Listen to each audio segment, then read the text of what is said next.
Сотни звонков и СМС-сообщений. В эфире национального телеканала прошла первая в этом году программа «Диалог с народом». На протяжении 3 часов глава республики Юнусбек Евкуров отвечал на вопросы жителей. Темы обращений были самые разные. По-прежнему актуальной остается социальная сфера. Впрочем, открыли программу вопросы, касающиеся общероссийских важных событий. Это, конечно, выборы президента страны и безоговорочная победа Владимира Путина. Глава государства в день своей инаугурации подписал указ о национальных целях и стратегических задачах развития Российской Федерации на период до 2024 года. Глава Ингушетии рассказал о том, какие задачи поставлены перед ним и правительством региона по реализации данного документа у нас в республике. 12 национальных проектов в рамках майского указа выделяется довольно серьезные средства, более почти 1,5 триллиона рублей на выполнение вот этих национальных проектов. Там и образование, и здравоохранение, и другие сферы деятельности. Вообще вся сфера деятельности жизни человека непосредственно. Мы в этих проектах участвуем по всем направлениям, и правительство уже имеет эту задачу. Именно выделить те проблемные направления, и эти проблемные направления защитить в профильных министерствах федеральных, и потом с этим предложением уже непосредственно выйти на то, чтобы ежегодно до 2024 года получать помощь, в том числе федерального центра, использовать местный бюджет для того, чтобы выполнить эти задачи.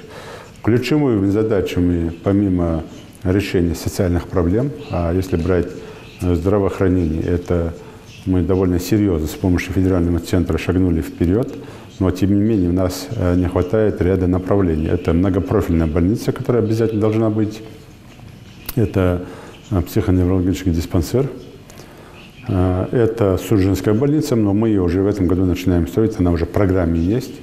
Это будут новые корпуса 4-этажные, и буквально я на днях проверил место, где это будет, и великолепно там будет все обустроено. Но при этом Малгобекская районная больница и Карамбулакская больница.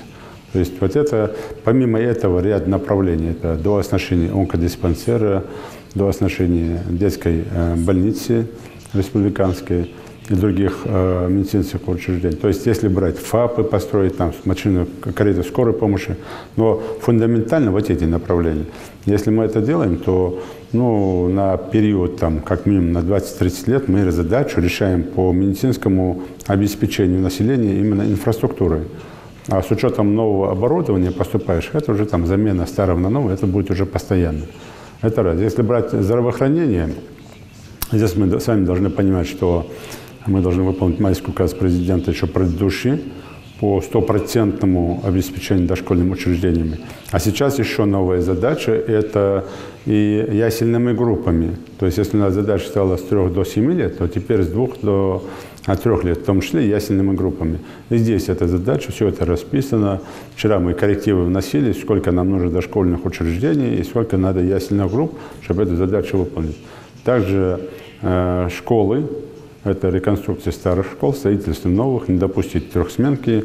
Также и другие проекты, направления по линии Минобразования. В Ингушетии строятся и введены в эксплуатацию социальные объекты, школы, детские сады, больницы. В реализации этих задач большую поддержку республики оказывает федеральный центр. Но за последний промежуток времени в правительстве России произошли кадровые перестановки. Скажутся ли они на дальнейшем развитии Ингушетии, поинтересовались у главы республики. Независимо, новые лица или старые лица, аппарат правительства Российской Федерации работает жестко в уже выстроенном схеме и режиме. Это раз. Второе, все так называемые новые лица, они в свое время уже занимали определенные должности. Та же Татьяна Алексеевна Голикова, я, если помните, как-то говорил, что тому человеку, кто внедрил и добился программы модернизации здравоохранения, надо было ставить памятник. Да? Благодаря этой программе мы буквально за короткое время, мы и страна, обновили современное оборудование, аппаратурой и текущим ремонтом все наши лечебные учреждения. Вот это как раз за этим законопроектом и за этой программой стояла Татьяна Алексеевна Голикова. То есть она не старый человек, не новый человек в правительстве, это человек, который уже прошел этапы. Поэтому, конечно, от всех мы ожидаем помощи и получим помощь, в этом нет сомнений. И никакого сбоя в взаимодействии в работе здесь не будет. Свои вопросы могли задать также гости программы. Так, во время эфира к Юнусбеку Евкурову обратились ингушские волонтеры. У меня такой вопрос. Вот несколько лет... Добрый вечер, уважаемый Юнусбек Пангиреевич. У меня такой вопрос. Вот несколько лет назад у нас не было вообще своих детской команды по хоккею. И никто не верил, что у нас появятся свои детские команды, своя ночная хоккейная лига и 2 ледовые арены. А вот у меня такой вопрос. Вот планируется ли введение секции по новым направлениям, то есть в развитии спорта? Да, планируется, конечно. Я должен сказать, что у нас не было вообще понятия хоккей. Но сегодня ребята хорошо играют, хорошие тренеры, и я уверен, что у наших хоккеистов есть большое будущее.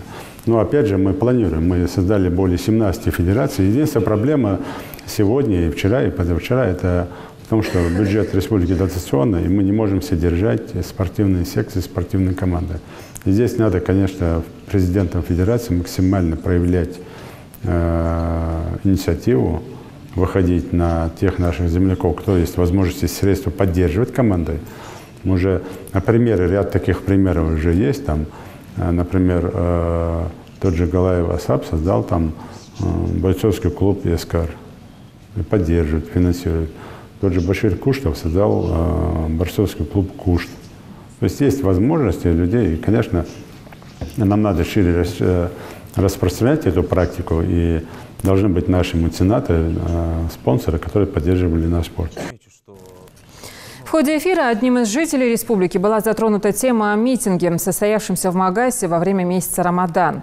Это была несанкционированная акция. Все участники были задержаны и оштрафованы. Однако после своего освобождения инициаторы митинга начали распространять информацию о неправомерности действий органов правопорядка.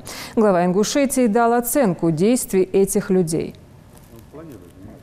Понятно, что все сравнивая деятельность там, и с работой команды Руслана Султановича Аушева, Мурада Магомедовича Зязикова. Я уйду в отставку, будет сравнивать с моей деятельностью. Ну, это же законы физики, законы природы, никуда не денешься. Просто я что хотел бы жителям сказать? Если вернуть там архивные данные, у нас были эти бессрочные митинги, 1000 людей на улицах стояли, совершенно не занимаясь там домашними делами, думая, что вот что-то от этого мы выиграем. Сегодня, когда эти люди выходят, они выходят на митинги якобы по прямому голосованию по выборам главы республики. Да, вот должно быть там прямое голосование. Я уже говорил об этом, и у нас есть Конституция Республики Ингушетия. Там четко прописано правила в Конституции. Если мы нарушаем нашу Конституцию, то здесь я, конечно, готов понимать, что ее нарушать нельзя. Но мы не нарушаем Конституцию. Конституция дает право с учетом ситуации, обстановки. Право дает мне или там парламенту республики, какой механизм выборов выбрать. То ли через парламент, то ли прямым голосованием всенародным.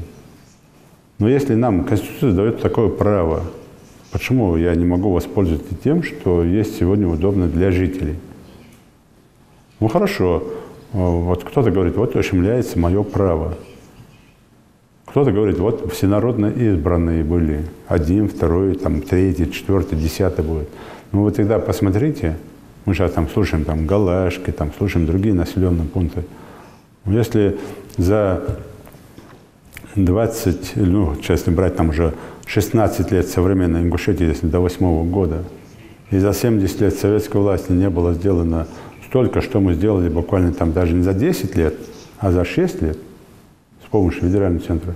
Да, кто-то говорит, что тогда не было помощи. Да, слушайте, была и тогда помощь. Соизмеримо с бюджетом страны, там, с проблемами страны. Но и тогда делалось, что при Аушево не делалось ничего, или при Зязикове не делалось, конечно, делалось. Но мы-то сегодня делаем огромный пласт работы, вытаскиваем. И когда говорят, вот нам нужен всенародный выбор.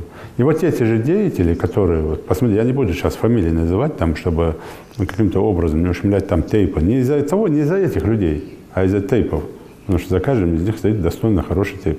Но посмотрите, кто организаторы вот этих там типа всенародных, в кавычках, там выборов. Слушайте, это же вчерашние всенародно так называемые выбранные, которые были на должностях, и которые провалили по своим направлениям все, что можно, которые распродали все, что можно. Это одно. Второе, да, я тоже сказал, во-первых, такие люди, они митинги или там мероприятия организовывают специально, заявкой подают с нарушениями, чтобы им отклонили. Кто бы ни был, заявку подали, у нас есть определенное место. Хотите, выходите на площадь перед Домом культуры на Зране, у нас место в республике есть определенное.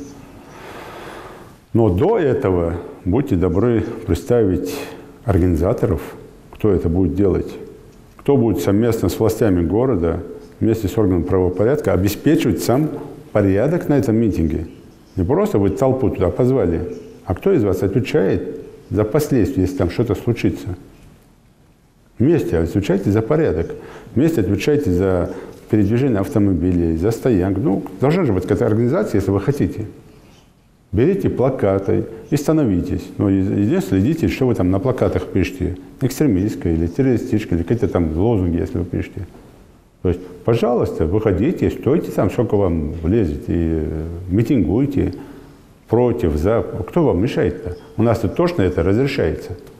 Но тогда надо это делать там по правилам, по закону, со всеми сроками.